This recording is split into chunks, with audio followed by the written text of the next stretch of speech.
So today's webinar is focused on continuing to optimise systems. If you joined one of these before, you would have met me. So my name's Ella Nuttall and I'm Head of Strategy at NHS Elect. The quick bit of housekeeping, which again you might have seen. So this webinar is going to be an hour and a half. We are recording it for people that are unable to join, or also if you'd like to watch the recording afterwards. They will be accessible on the Teams channel, and we'll also be sharing a PDF of the slides and any links shared. So don't worry about trying to note things down. We've got time for Q&A at the end, but if you've got any questions throughout, please feel free to put them in the chat box. And we'll respond to them if possible, or we'll come back to them during the Q&A. And then we also like to do a few Microsoft polls throughout, so a little poll will pop up. Please do participate. They're totally anonymous. It's just for us to get some thoughts from you. Here is just quickly today's agenda. So starting with why optimization is needed after implementation, moving on to some optimization activities, clinical practice, other approaches, and some project tools that are available to support you. And as mentioned, we've then got a bit of time for Q&A as well. And just in terms of who you've got on the call, so as you would have seen in the comms, these webinars are being ran by NHS England, NHS Elect, and UCL partners. So you've got representatives from those three teams. And then we're also joined by Graham, who's a portering manager at Hull University Teaching Hospital, and James Dalton, who's an anaesthetist at University Hospitals Sussex. And this is the final of our live webinars. So all of the webinars that have taken place, the recordings are available, and where they're live ones, the slides are also available. So please take a look if you're interested and missed any of them. We also do have one remaining just general drop-in session next week on Thursday. So this is a really open forum. If you've got any questions about what's been discussed in these webinars, anything about the toolkit, anything about the progress survey that's gone out, if you're struggling to complete that, please join that and we can answer any questions. And then just a reminder, the webinar series have been designed to follow this roadmap structure that you see on the slide, and we are obviously at the end of that. So we are talking about continuing to optimize systems.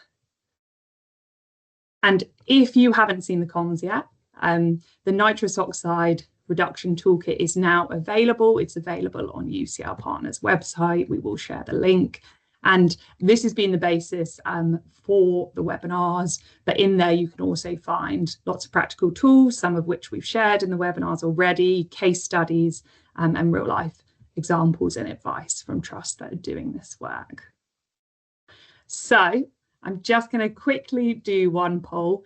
So we do this one each time. It's just to understand where you would say your trust is at in their waste mitigation journey, just again to get a feel for who is in the room. It's totally anonymous, so please feel free to be open and honest. You should see it flash up. If not, it will be in the chat. If you just select it, submit, and then you can see also other people's responses. I think based on the webinars before, we've always had people from trusts that are at a range of progress stages, and so I'm sure that will be the case today, but always interesting to see where people are at. Great, thank you for those that are responding. Just leave it open for one more second. It will stay open in the chat as well. So if you can't see it on your screen, it should be in the chat as well. Thank you, everyone.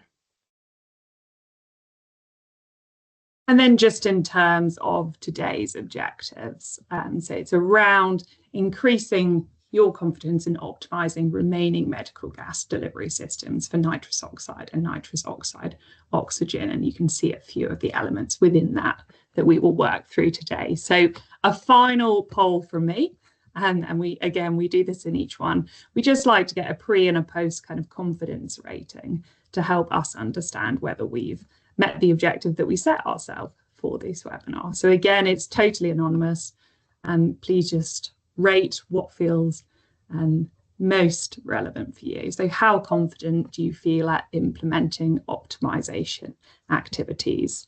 So just as an example of what we mean by optimizing, activities continuing to optimize medical gas supply after doing a project. So again, totally anonymous. And we will repeat it at the end just to get a feel if people's confidence has changed in any way as a result of this webinar or not.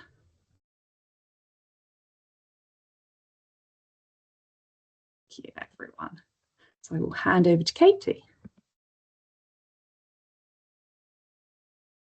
Great, thank you, Ella. Hi, everyone. My name is Katie, and I am an implementation manager in the climate team at UCL Partners. And in a previous life, I worked at King's implementing nitrous oxide waste mitigation projects and also Internox as well. So I've got some first-hand experience of doing this work. And I was hoping to try and do two things at once and share my screen and this talk, hopefully. We're on to that. Great. So this is our last webinar. If you've been to ones previously, you will know that at the top, we always talk about all of the insights that we've collated through the creation of that toolkit. So if you're interested to know, I think there are about 70 stakeholders from around 18 trusts involved in the toolkit creation. And I'm sure that Ella can put a link in the chat if it's useful, because this webinar really focuses on section 6 of the toolkit. So that's page 35 onwards, where we're talking about optimizing systems. And it's really about doing activities after you've implemented a change in your supply system. So, for example, if you're now using portable cylinder systems in some clinical areas, let's say theatres, and you're decommissioning medical gas pipeline systems, this is the webinar where we talk through all of the different activities you might be able to think about now that just continues to reduce waste in the systems, no matter what systems you're using.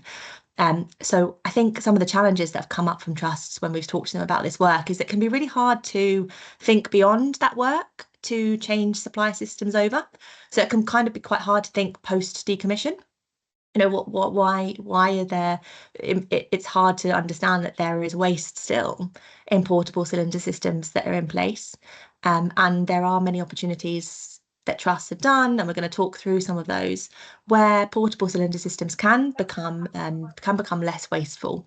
And you know, any way of supplying gas in any form is going to be wasteful in some way. So this session is really just about understanding the activities that you can do to try and mitigate that as much as possible. And we're going to talk about portable cylinder systems, and we're also going to talk about medical gas pipeline systems, because there are trusts, there are situations across different hospitals where teams may decide that retaining and maintaining a medical gas pipeline system is important and is necessary. And in that case, optimizing those medical gas pipeline systems by proactively testing for leaks and for running processes to make sure that they're as least wasteful as possible is really important. And that's a form of ongoing optimization as well. So we're going to touch on that too. And we're also going to talk a little bit about clinical practice and what are some of the optimization activities. So I'm going back to talk about portable cylinders now. What are some of the clinical practices that can be done to really try and reduce as much waste as possible in those systems? And one such method, when we speak to trusts, there's interesting insights around complete depletion. So there are some barriers that have come up when we've spoken to trusts about complete depletion. I think mainly, what does that mean? So we're talking about really fully emptying portable cylinder systems when they're used as an anaesthetic for low flows. So we're going to talk a little bit about that. And we have anaesthetist James Dalton from Sussex later on talking about that from his perspective. So hopefully as well, you'll get a better sense of what that really looks like in the clinical setting and how it can be done safely to avoid cylinders being sort of partially used or having residual elements of gas left in those cylinders and then being vented to the atmosphere when they're returned to the supplier. So all these different really small but effective forms of just keeping systems as waste-free as possible as we move through after doing, the big pieces of work to match supply to clinical use. So why is optimization needed post-implementation? Well, if you come to these webinars before, you'll have seen this slide, but we talk about, before you run this piece of work, you're likely to have found that your supply system vastly outweighs how much is used clinically. So you'll probably be maintaining very big and hungry manifold medical gas pipeline systems to supply a myriad of different clinical areas that really don't use as much gas as is being supplied. So there'll be a piece of work that you'll do to really match that. So to make sure that the supply that you're now bringing in and the way that you're supplying these clinical areas matches use as much as possible. So, all the things we've talked about in the previous webinars, identifying clinical areas of no use where you can just straight up decommission, low use where you can switch to portable cylinder systems, and high use where you might want to think about a range of different factors, including retaining and fixing a medical gas pipeline system, using a portable cylinder system, as long as, a combination of the two. And then, so after you've done that piece of work, this is where optimization comes in. So this is where we're talking about things like continued stock management, continued identification and fixing of leaks, especially if you're retaining a medical gas pipeline system, and reducing waste through clinical practice. So all of the things that happen or need to happen in sort of the everyday of the use of these gases and the supply of these gases after running a big project to eliminate the waste in the first place. So we're going to talk a little bit about what those are in more detail. And I think we're going to start with one that's pertinent. We're going to go through, we're going to go through what different activities are there for each type of cylinder supply.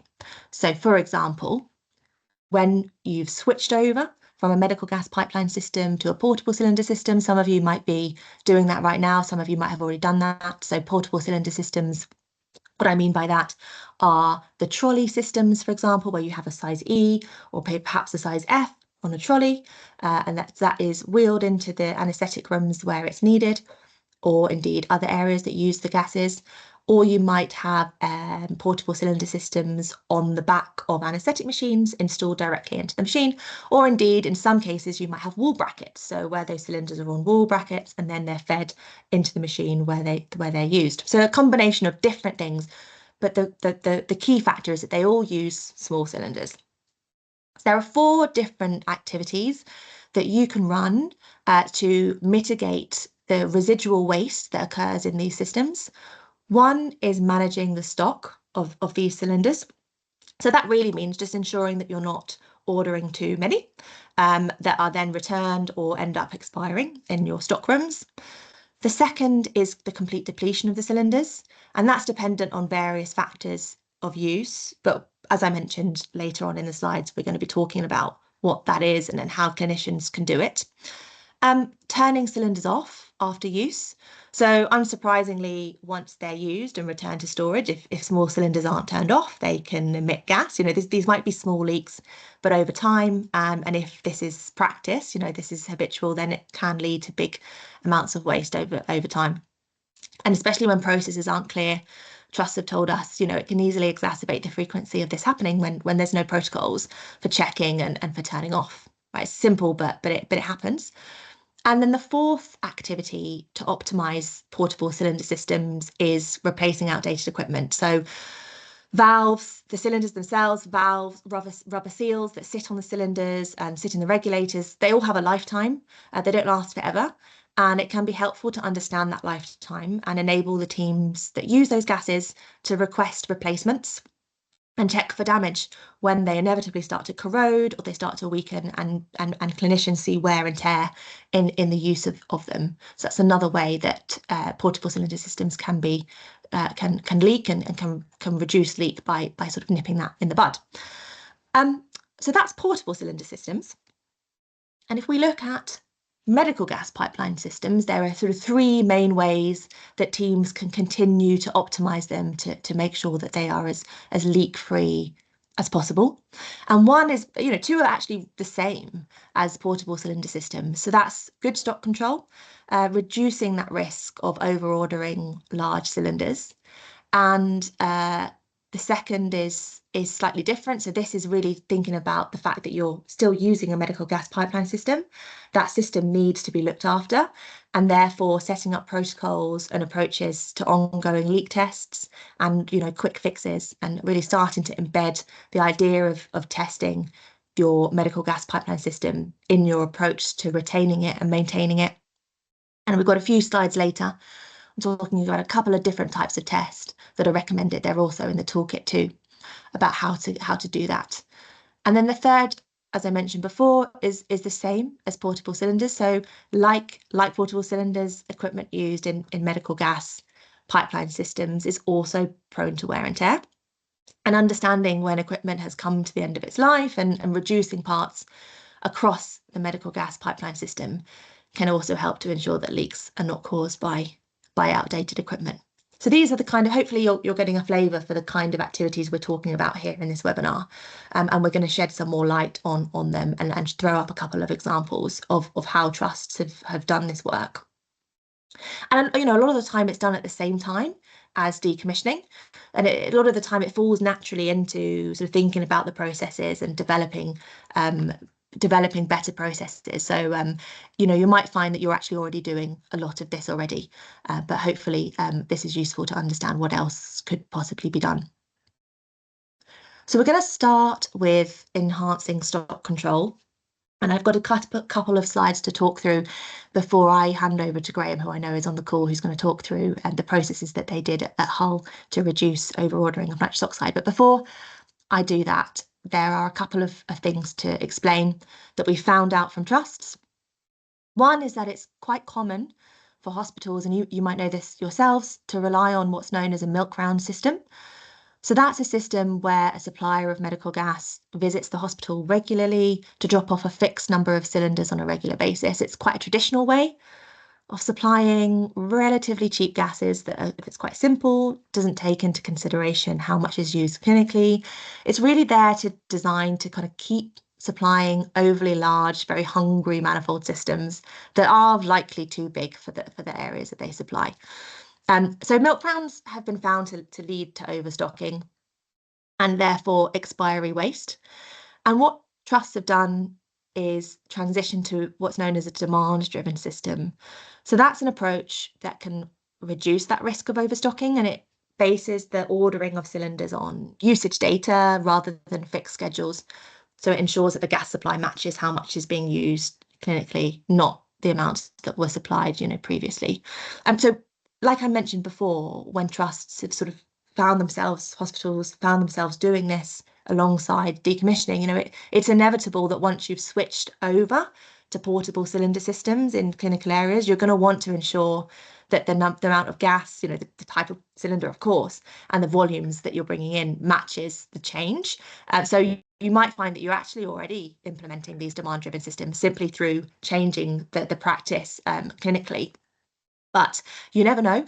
And there have been some cases where actually that hasn't filtered down to the way that the gas has been supplied and delivered. So it's probably quite helpful just to know that this is worth thinking about if it's not something that you are considering already.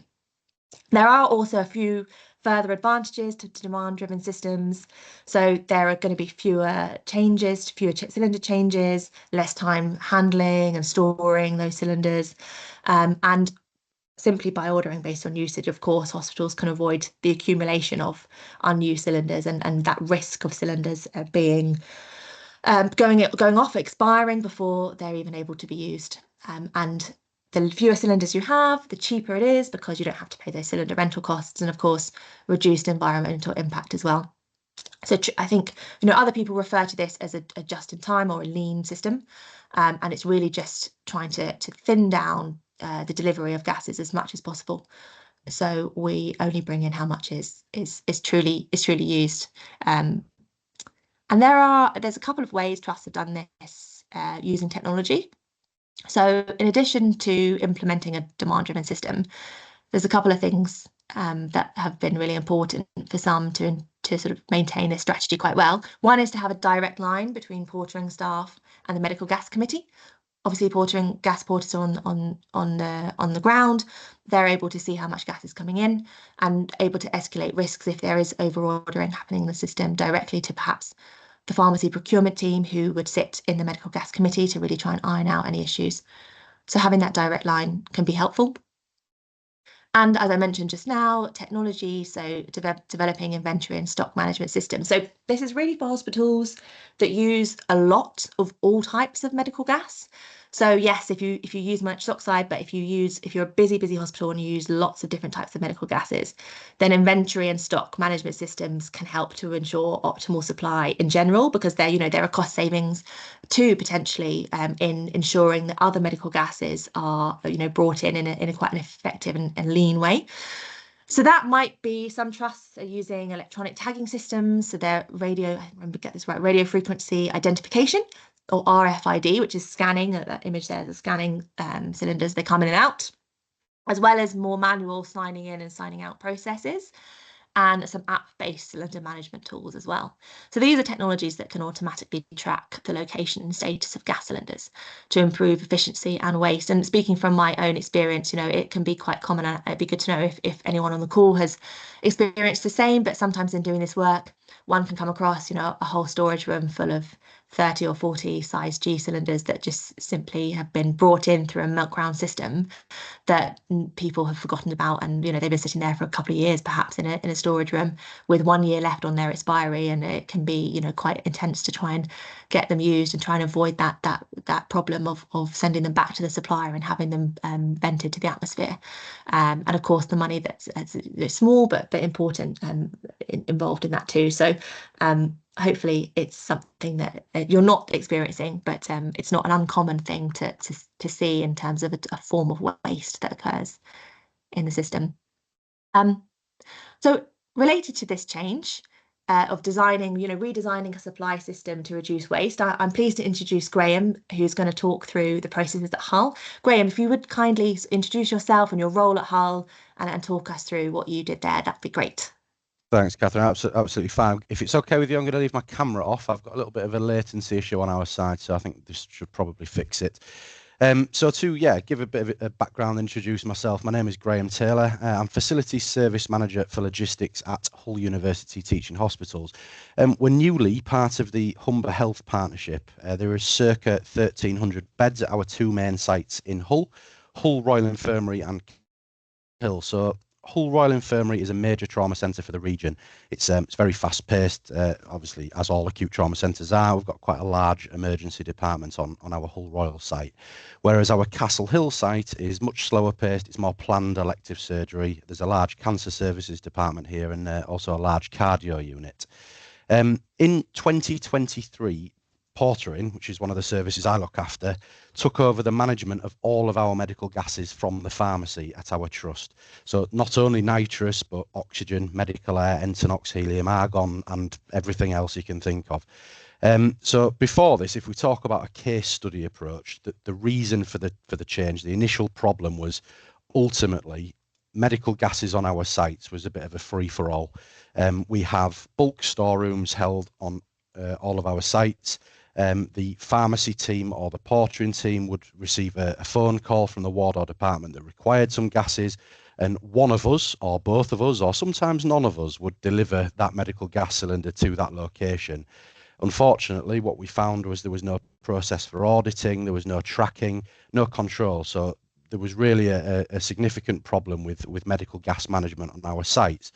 Obviously, one of the negative effects of this was it created the cost pressures that Catherine alluded to through inefficiency. There was also safety concerns through incorrect storage and inappropriate storage.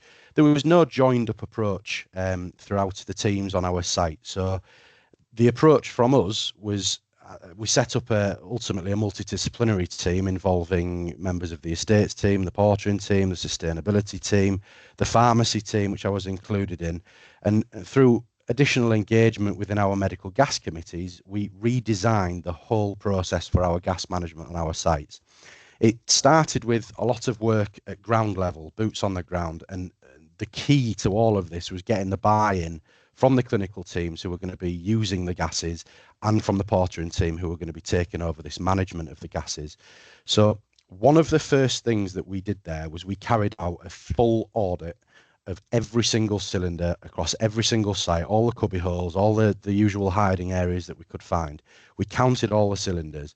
We then recorded and reported all of our damaged cylinders and our expired cylinders, which was starting to break a crack into the surface of this safety concern that we had.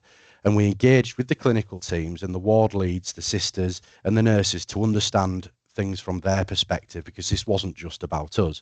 And it was really interesting. And this was one of the key things that we found was they were hiding cylinders and hoarding cylinders in cupboards, in bathrooms, in cubicles, all over the place. And what we couldn't understand at the time was why. But through this engagement, they were quite honest and open, and they actually told us that they were frustrated with the delays or the unavailability of these gas cylinders through this poorly managed system that existed before.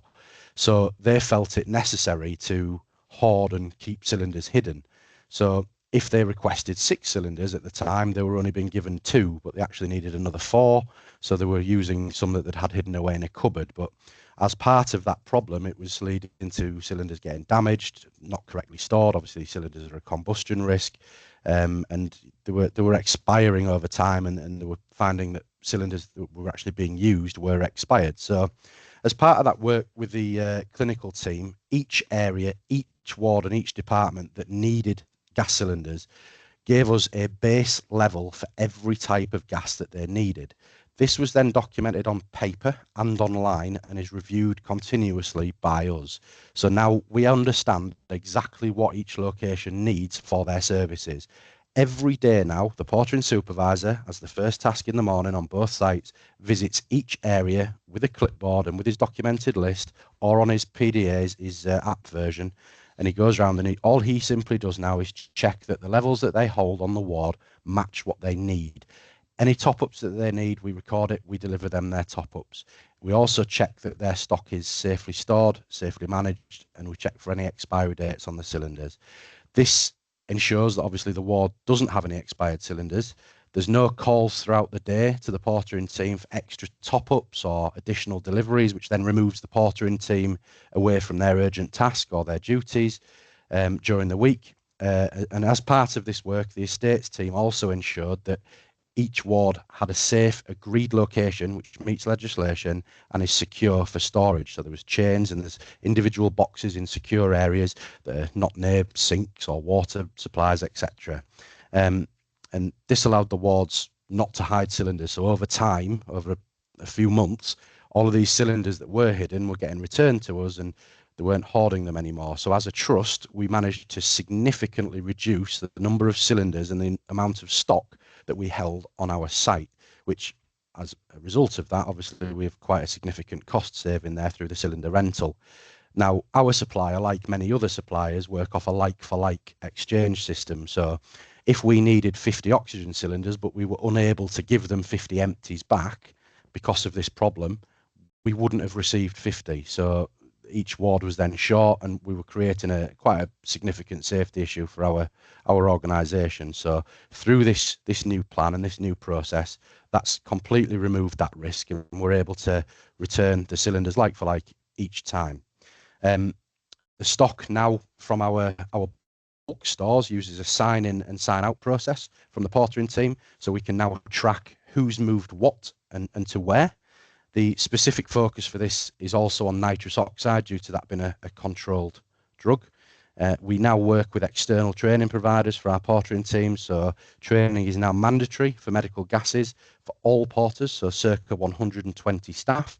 This covers safe handling, safe storage, the correct use, and it also means that the teams are empowered to feed back to the wards when they spot something that's not quite right, or there are any shortfalls or any issues. So we've actually developed this culture of safety and this culture of accountability for medical gases now within our clinical teams and within our portering teams, which is something that didn't exist before and is a real positive byproduct of this piece of work.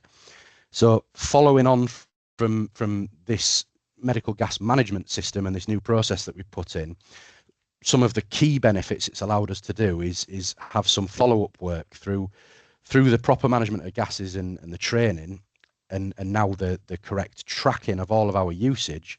We're able to look at the nitrous oxide system as a new process. So decommissioning of our nitrous bulk manifolds has been a key piece of work that we've done on our site. So we were able to understand who was using nitrous and where and how much they were using. And in actual fact, there was barely any nitrous getting used anywhere on our site.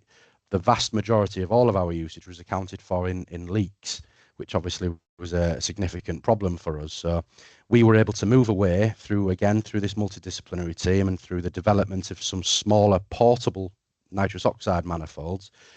We were able to deliver nitrous to the areas that needed it significantly rather than anywhere else. So originally we'd had these enormous 6-foot tall G-size nitrous cylinders, and we were able to rip those out and decommission all of our manifolds. I think there was about 8 of them across both of our sites, and change over to these smaller E-size portable cylinders, which is obviously better for the environment, and it's fostered again this culture of safety and sustainability.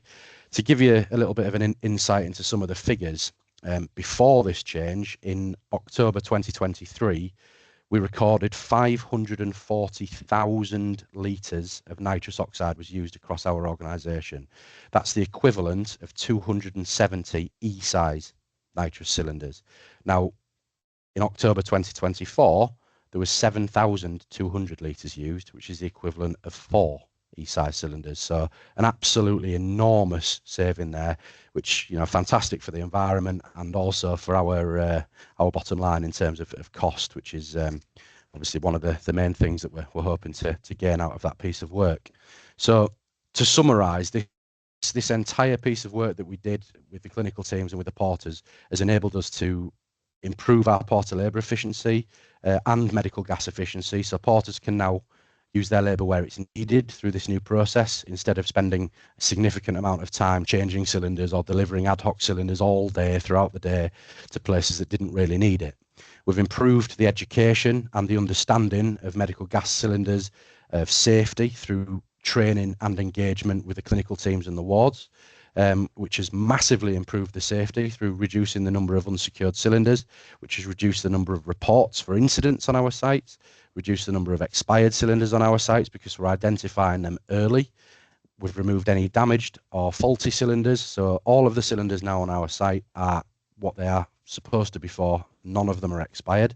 We've reduced the cost. There is less cylinders held on our site, significantly less, of all kinds. And we've also improved our carbon footprint, or reduced our carbon footprint, through the reduction in nitrous oxide use and just in general our better management and better usage of medical gas. All of this obviously can be seen in the toolkit. I think page 37. It was the area on the toolkit where that is. So that's it in a nutshell. What we've done. I'm happy to take any questions if there is any. Brilliant. Thank you so much, Graham, for sharing in such detail. We do have time for a few questions if anyone does have anything that immediately comes up.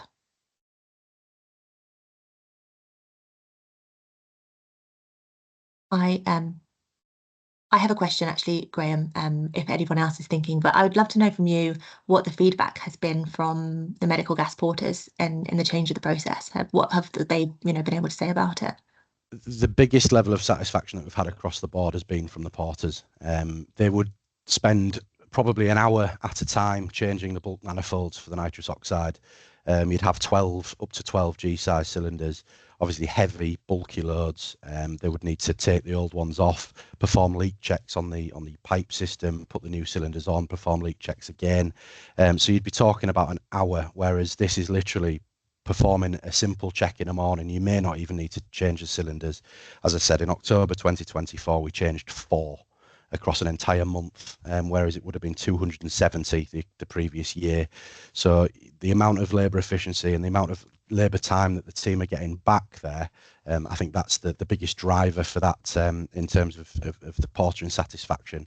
They're also sort of leading from the front with it, and they're showing that through their training and through their engagement that they understand the requirements for medical gases and the safety and the legislation about it, and they're actually seem to be enjoying leading the way on that, which is a real positive for me. Because that was one of the concerns we had, was that we wouldn't get the buy-in. But once we've explained the savings and what we can then put our time back into and the improvements that we make to our own service, that's where we've really received the buy-in. Thanks so much, Graham. And I think that actually relates to Tanya's question in the chat about time savings. Do you mind, sorry, just reiterating, you mentioned something about, I think, an hour, was it an hour a day or something around changing the manifolds? Yeah, Do you mind just, thank you. Yeah, absolutely fine. So in October 2023, we changed the equivalent of 270 E-size cylinders. So it takes approximately an hour to change 12 G-size cylinders. And we're talking changing 12 G-size cylinders maybe 7-8 times per month, which is obviously an hour per change. So each day, each morning, that would be a porter going to do that in the freezing cold, out in the bulk manifold stores, taking an hour to do that. So the equivalent now is a porter will go to the store, sign out one E-size cylinder, which is carryable, or you use one of the trolleys that are available, and it's just taken straight up to the ward. So it's you know, it takes a matter of a few seconds or a couple of minutes to do, rather than an hour each time. Brilliant. Thank you so much, Graham. We've probably got time for one more question in case anyone has something that they'd quite like to ask.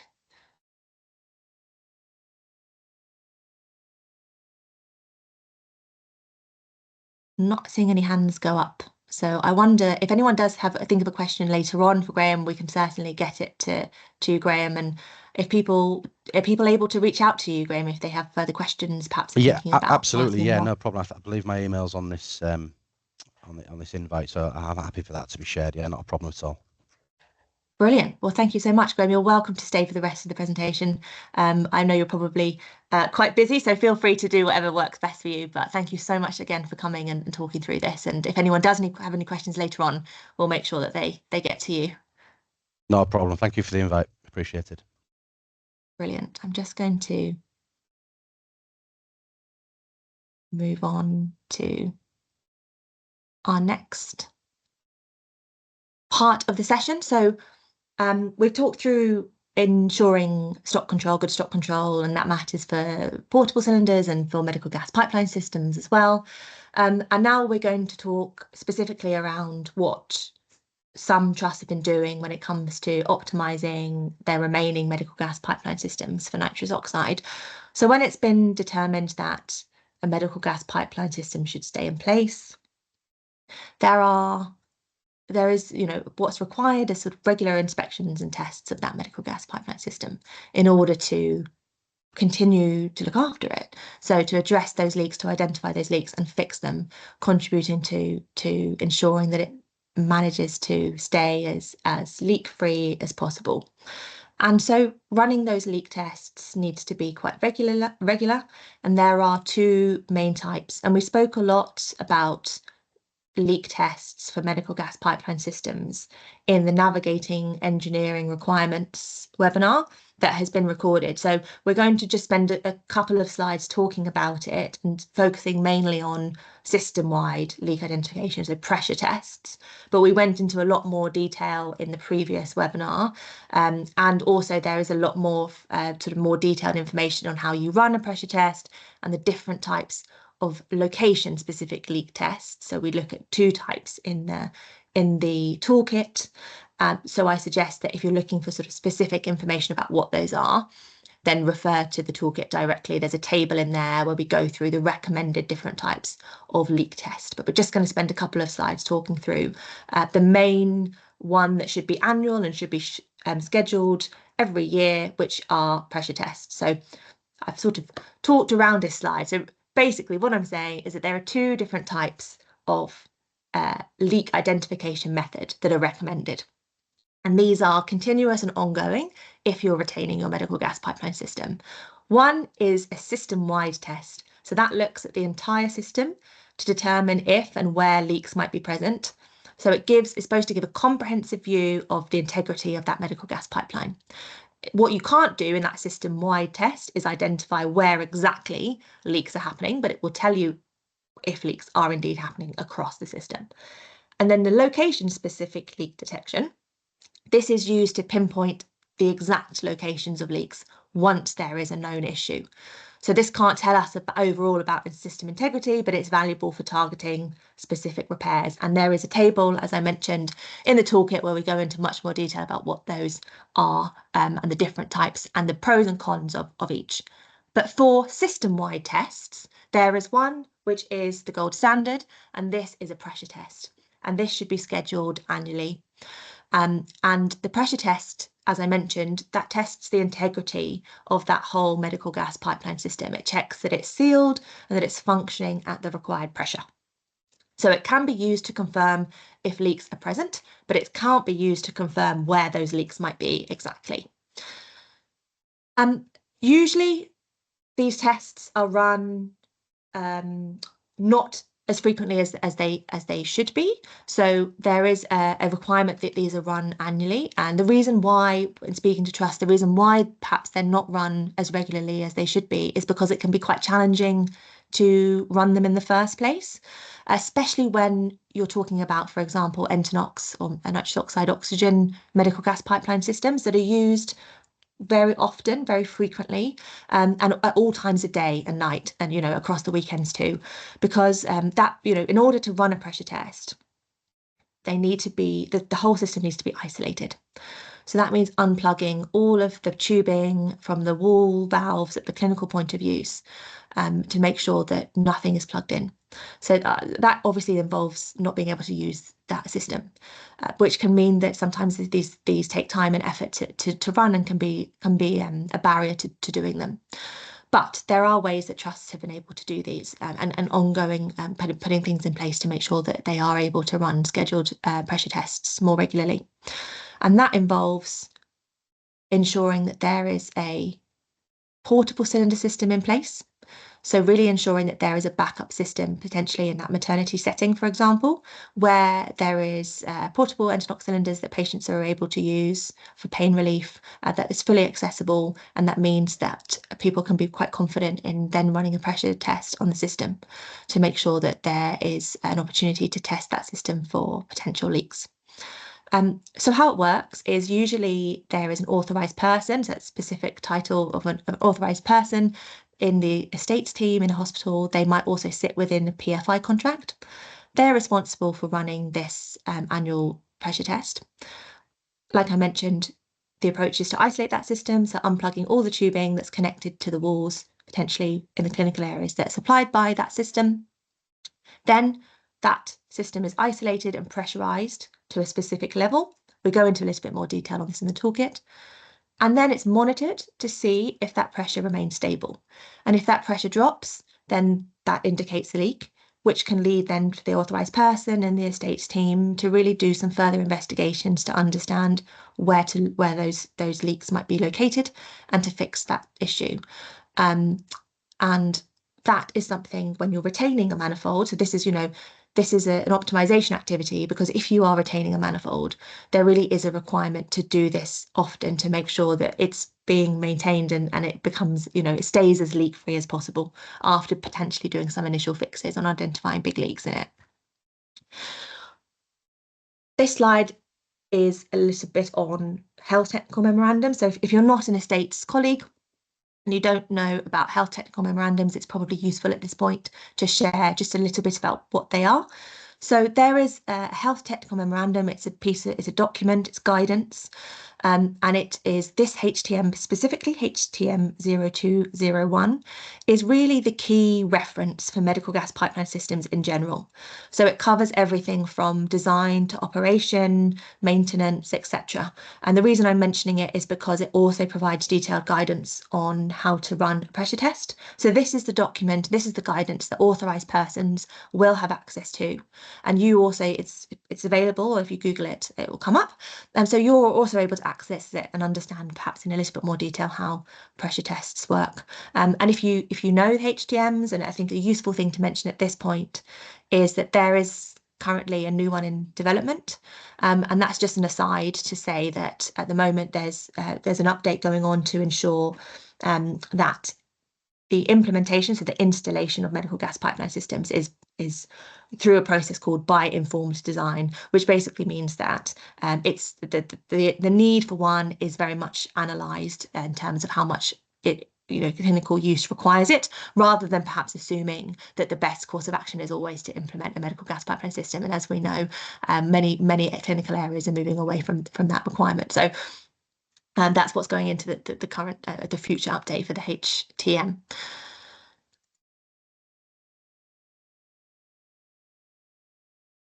So that was a little bit on how to maintain medical gas pipeline systems when they are retained in a process, or when you decide that they are the best. The best course of action is to keep one and to maintain it.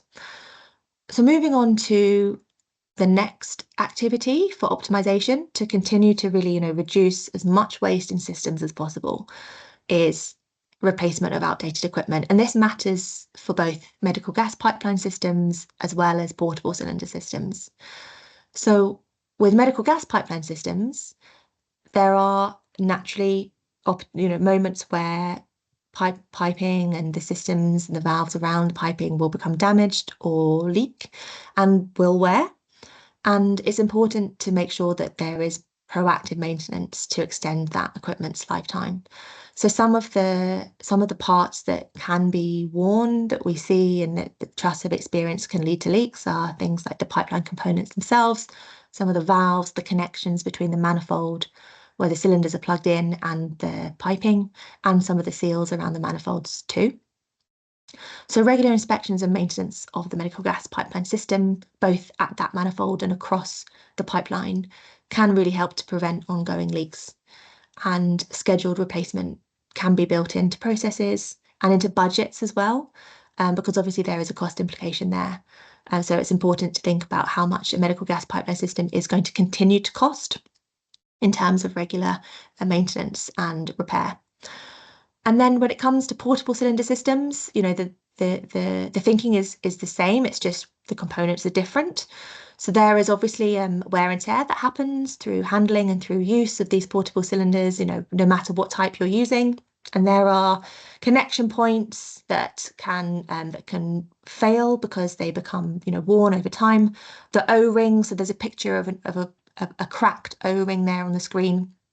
They can become brittle when they're exposed to nitrous oxide, for example, when a yoke is removed during a cylinder change, for example. So O-rings are sort of rubber seals, and these can be noticed, but it can be hard. Trusts have found that it can be hard to know what the best process is when these are noticed, and who to talk to get them replaced. So really trying to ensure that there is a sort of a good communication, and that there is a possibility of flagging these issues when they're noticed, and also just raising awareness to noticing them in the first place can help. And these are probably trigger quite small leaks, but as I mentioned before, and as you know, that can really add up over time. So the next few slides are going to focus on specifically ways to reduce leaks from clinical practice. And this focuses on areas that now use portable cylinder systems rather than medical gas pipeline systems. And there are two main types of ways to reduce waste from clinical practice. One is the complete depletion of small cylinders, and one is the turning off and checking of that cylinders are turned off after use.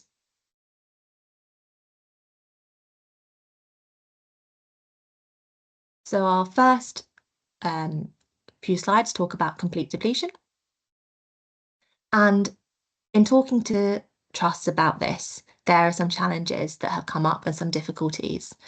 And what is slightly challenging is that on a cylinder, when you have a pressure gauge in the pressure regulator, so that dial that shows you how much pressure is left in the cylinder, it's a pressure gauge. So it only indicates the internal pressure of the cylinder, not the amount of gas that's left in it.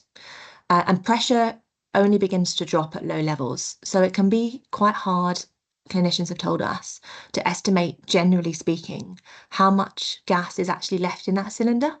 And because it's hard to really know for sure, it means that there is obviously a tendency to replace prematurely to make sure that the risk of running out doesn't cause any issues. But there's also lots of information and clarification on what that risk really is. And I know James Dalton is going to come and talk a little bit about that after this.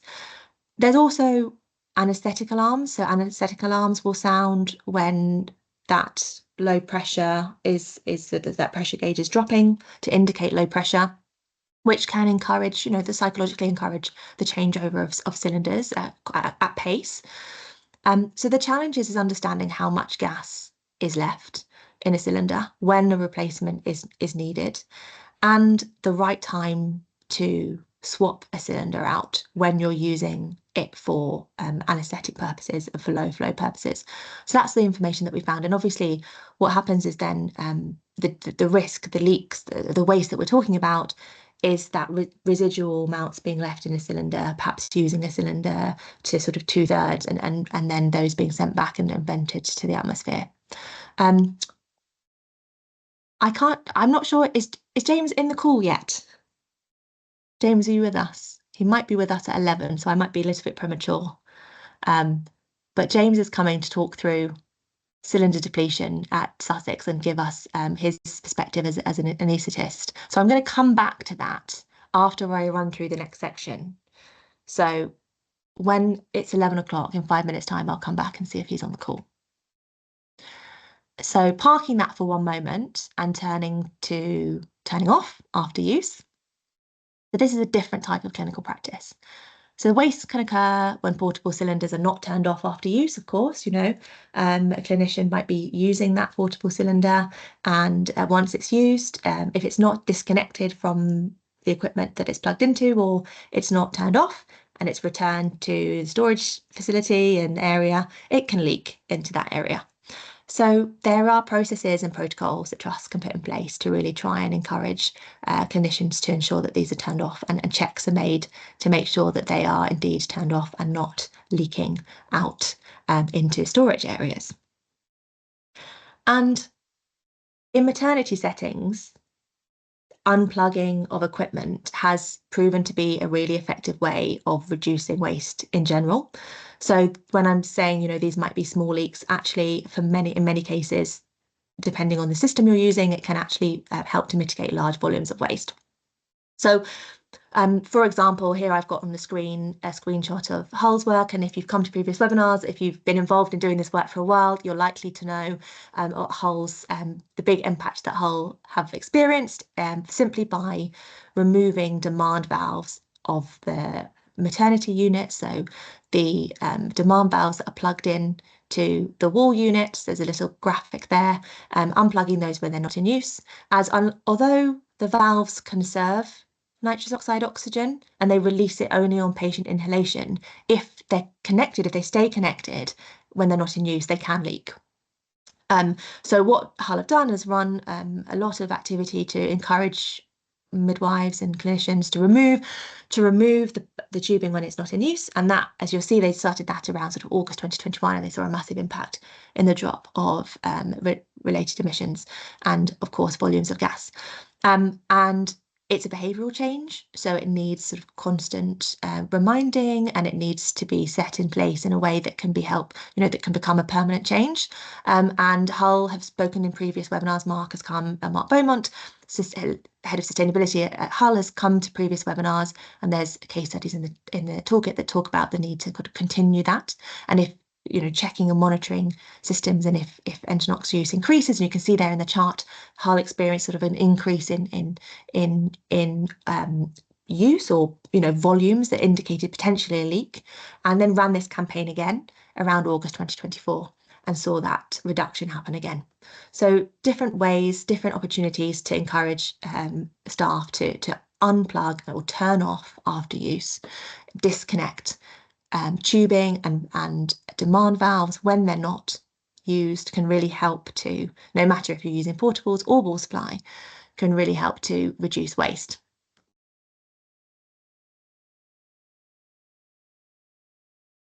And there are a few strategies here that trusts have implemented that have been quite effective.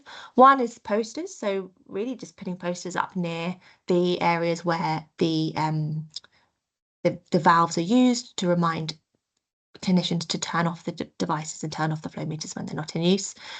Having champions, assigning team members to manage the equipment, support colleagues to follow visual clues and best practices, and also establishing checklists and protocols for setting up and shutting down equipment. And we've got a few tools as part of the development of NHS England's toolkit. There are a bunch of resources, including posters and including process charts that help map out protocols that can help you, that you can edit, that you can take away. And I'm going to go through them. But before I do that, because we're kind of moving on to the next section, I wonder if James is with us now. And sorry, I can't see because I'm sharing the screen, but is James with us on the call? Not quite. It doesn't look like he's with us. Great, that's fine. I'll go through the resources that help us, that can help you in your work to do this. So these are our posters. And there's various different types depending on the processes and the clinical areas that you're working with. But this one, for example, talks about best practices for nitrous oxide use, probably common in an anaesthetic, a theatre setting, if you're using a trolley style, or indeed if you're using cylinders on the back of anaesthetic machines, with a couple of actions there about reminding clinicians to turn off cylinders when they're not in use, ensuring that cylinders are prepared and that cylinders are fully depleted, and regularly checking that equipment for damage and for leaks, and reporting with contact details for people to fill in. And we'll put links in the chat to where you can access these, but they're in the project communications templates resource, and I'll talk a little bit about that later on. And then we have our further posters here. So these relate more to unplugging tubing, no matter if you're using a portable cylinder system or if you're using the wall supply, the medical gas pipeline system. These are just as relevant no matter what. And removing the demand valves when they're not in use. We've got two different types of poster here, simply because we know that nitrous oxide oxygen in maternity is not often referred to as nitrous oxide oxygen. It's more commonly referred to as gas and air. So we've got two different types of poster here, depending on what would work better in your maternity setting. But really just to take on what the work that's already started at Hull and trusts now elsewhere to really try and encourage that practice to reduce leaks and waste. And then there are a few smaller stickers that trusts and hospitals can use to really put those, so those are the ones that say unplug me, to really put those up next to the wall units or next to those valves to really remind staff to do that, because we know that that's an important thing to do.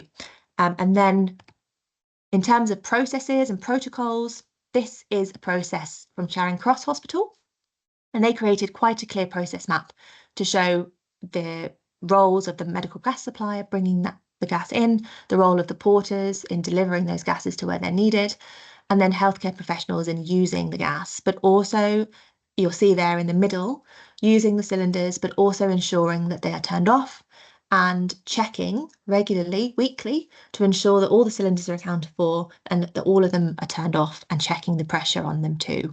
So embedding within their processes opportunities to make sure that in the use of small portable cylinders, there is leak mitigation and there is waste mitigation processes in there too, making sure that they're turned off and checking regularly that they stay turned off. So that's a process map that you can use, that we have available in our resources as a standalone resource for you to edit as you see fit, in very much a simple format, a PowerPoint format for you to go away and change or replicate, depending on what works best for you. It's 11:01. Are we joined by James? Yes, James is here. Brilliant. Now. Hi, James. Right, I've gone Morning. a little bit further. Morning, James. We've gone a little bit further. I'm just going to go back through my slides. But we talked. I introduced the concept of complete depletion in small cylinders and some of the challenges that trusts face in really understanding how much is left in the cylinders, and some of the things we've heard about difficulties in estimating and then prematurely replacing. And I know you're here kindly to shed some light on how clinicians, how anaesthetists can completely deplete nitrous oxide cylinders when they're using them for low flows. So if you don't mind talking through this slide, that'd be really helpful. Thanks very much. Cheers. Nice to meet you all. Thanks, Catherine. So I'm James. I'm anaesthetics and intensive care registrar in the Southwest. I worked with Brighton and Sussex Medical School until earlier this month on some sustainability stuff, and Sussex Trust on decommissioning their nitrous oxide manifolds across 7 sites last year. So yes, managing cylinder depletion. So effectively, the key overarching change in practice, the key message for clinicians, for anaesthetists, operating department practitioners, and anaesthetic nurses, is that we've moved from an on-demand supply of nitrous oxide to an elective planned supply. And so the key change in behaviour that we needed to ingrain in our teams was anticipating need, anticipating supply, and really making a decision about proactive decision at the beginning of a list. Do I want to use nitrous? And if so, you need to ensure you have a cylinder available, a cylinder that's full, or a mitigation plan if the cylinder is less than a certain level. Now, because of the nature of the gas under pressure within the cylinder, there's a liquid phase and a gaseous phase above that liquid, so you compress the gas down, it liquefies.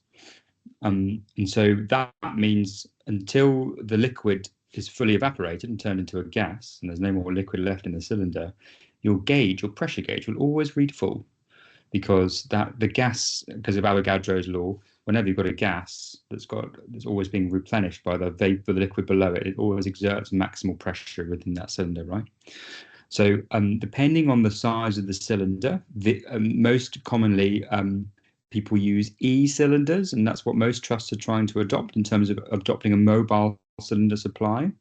However, lots of trusts, including Sussex, have moved to F, which is larger, and that's because that's because of a national shortage of E-size cylinders, because so many trusts are moving over to bottled supply.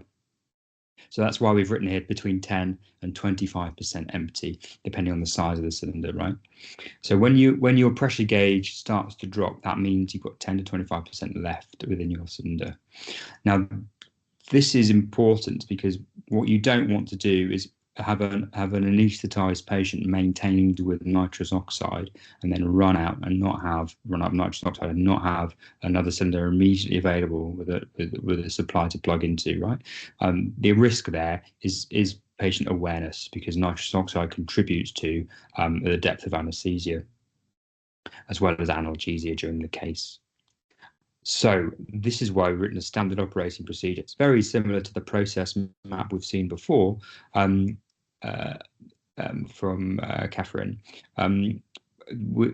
where we don't start a case unless we have a cylinder that reads full or maximum pressure. So therefore, we've got more than 10 to 25%. The reason for that is when we induce anesthesia, the flows are highest at induction. So you need to fill the patient's lungs with the nitrous oxide and the other gases. You need to fill the patient's blood supply with nitrous oxide and other gases dissolved within the blood. And that takes some time at high flow. Within 5-10 minutes, you can then reduce your flows down to the modern state of anesthesia, which is low flow, or ultra low flow, so less than 1 litre per minute of fresh gas, including your nitrous oxide flow. And so you end up using quite low amounts of nitrous oxide during the case relative to when you start the case. Fine. So we've plugged in our mobile cylinder in. We've made sure the maximum pressure gauge is available. It is reading maximum. Sorry. And what happens when the gauge starts to reduce? Okay. Well, what we do is if we've got a long case, more than an hour, we check in with our pressure gauge during the case, making sure it's still full. If it drops below full, we then wheel in a second cylinder, so ready to change over within the case.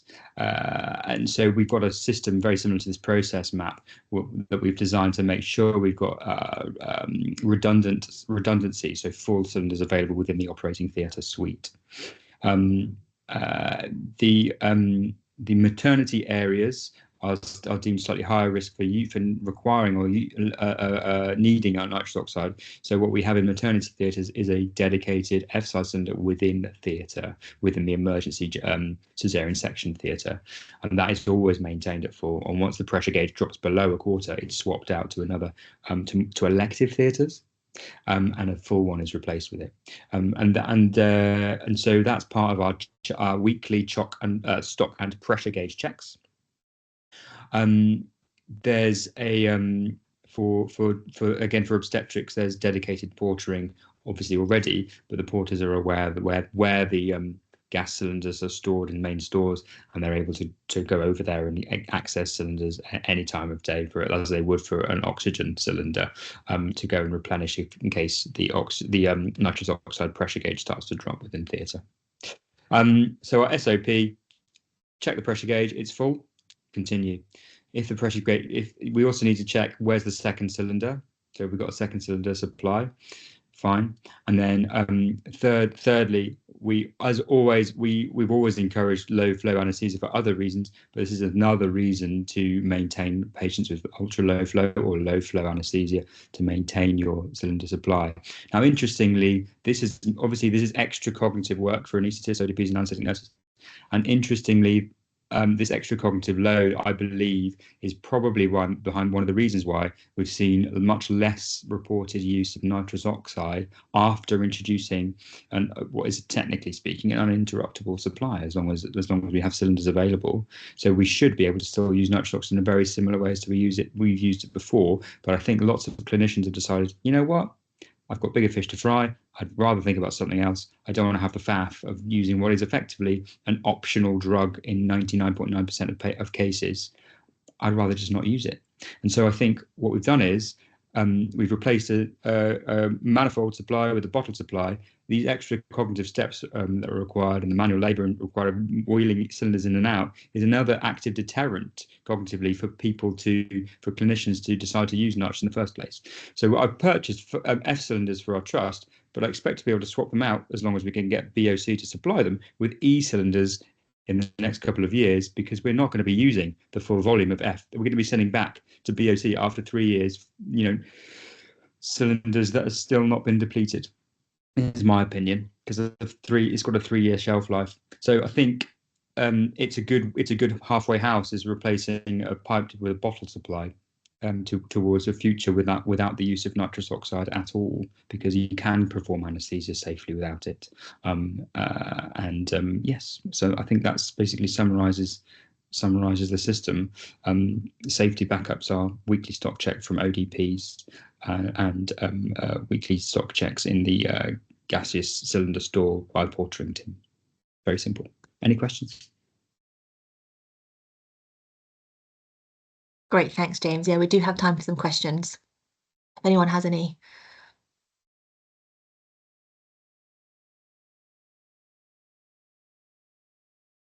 Any questions for James? I'm happy to have no questions at all. That's very fine.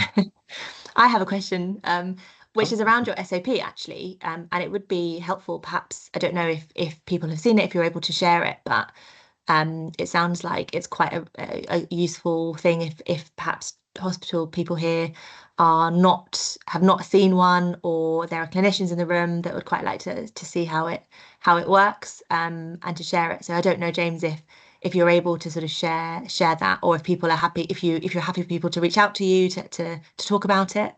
Absolutely, that would be great. Please reach out. My email address, james.dalton1@nhs.net. I can share it in that format. I don't have it on my personal laptop with me, but I'm very happy to, and Sussex will be very, very happy to share the document. Great. It's very simple to go through. It's not rocket science, is it? But yeah, happy to share. Fantastic. Thank you so much. Thank you, James.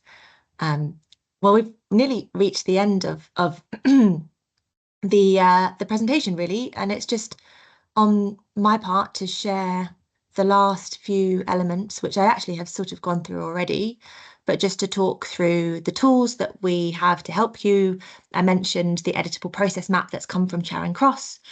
This is a PowerPoint slide that you're able to use, as I mentioned before. The links on the slide, I know you can't click on this link, it won't work, but we can share that in the chat. But it's also one of the supporting resources where you, on the same page on the UCL Partners website, where you can download the toolkit.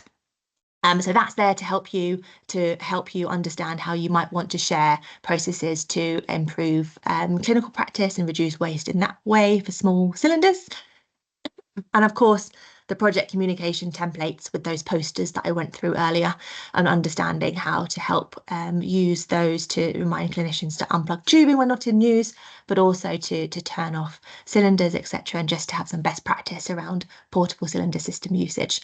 There are a bunch of other quite useful things in that template. Just generally for the project work that you're doing, some frequently asked questions across the whole process, as well as some pre-populated emails to help you talk to different clinical areas to understand their use, to confirm the changeover to portable cylinder systems, etc. So not too relevant for optimizing, but relevant nonetheless. And I wanted to just call them out here because you may be at the stage where you need to use those. So please do have a look at all of the resources that we've got to be able to understand what might be useful to help save you some time, and to see what we've done that you can just pick up and run with.